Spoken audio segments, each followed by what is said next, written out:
Mais qu'il est drôle ce président qu'on appelle Florentino Pérez. C'est un match qui opposait le Real Madrid au Real Oviedo, plus précisément au Santiago Bernabéu. On aperçoit directement le président du club qu'on appelle très bien Florentino Pérez qui veut venir aux mains avec des supporters. Juste parce que les supporters ont pris le privilège de prendre une banderole là où c'était marqué Florentino part maintenant. Alors là, l'ancien n'a pas pu se retenir, il a montré son mécontentement. Sans toutefois oublier que le Santiago Bernabéu a sifflé copieusement Mbappé en cette soirée, ainsi que Vinicius Junior et Jude Bellingham qui s'excuse auprès des supporters du Real Madrid après avoir marqué. Ils sont conscients qu'ils n'ont rien foutu tout au long de la saison. C'est pas maintenant qu'ils vont venir peut-être marquer face à Oviedo. Alors sur un magnifique 11 que Abelwa a proposé aujourd'hui, on constate directement que c'est un classement 4-4-2. Mais je peux d'ailleurs vous garantir qu'il y a des joueurs qui m'ont mis KO en cette soirée, plus particulièrement la personne qu'on appelle Trent Alexander-Arnold. Si on peut regarder tout son couloir, Mastantuono et Asensio. Aujourd'hui, en termes de football, les gars étaient vraiment pas au rendez-vous en termes de première période. Il y avait aussi un tout petit peu Vinicius parce qu'il avait des occasions aujourd'hui qui manquaient de malade. Je coupe également un gros respect à Tchouaméni qui était au rendez-vous car il n'a pas tardé. La plupart des fans du Real Madrid ont eu à applaudir. Et alors si on vient dans le match, que ce soit la première période ou bien la deuxième période, on constate directement que le Real Madrid a commencé tranquillement mais monte progressivement en puissance face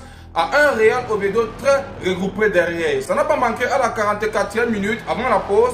Alors le Real Madrid ouvre le score par Gonzalo Garcia. Le jeune attaquant profite d'un pressing haut et conclut directement dans la surface. J'ai très bien précisé que le passeur décisif ici est Ibrahim Diaz. Il y avait seulement un seul but en termes de première période. Je peux déjà vous garantir que pour les temps faibles que j'ai eu à voir vis-à-vis du Real Madrid, les gars avaient peu d'occasions franches durant une bonne partie de la première période. Ils avaient un match assez fermé et lent par moment. Et ça me revient directement dans les temps forts. Je constate que Vinicius Junior était très actif sur son côté gauche. Même si j'essayais un peu de dire que moi je ne le voyais pas trop, on constate directement que le Real Madrid a dominé en termes de possession et le Real Oviedo a eu à obtempérer car les gars sont restés longtemps avant de craquer. Je peux vous garantir qu'en termes de première période, on constate directement que le Real Madrid s'en sort avec 11 tirs.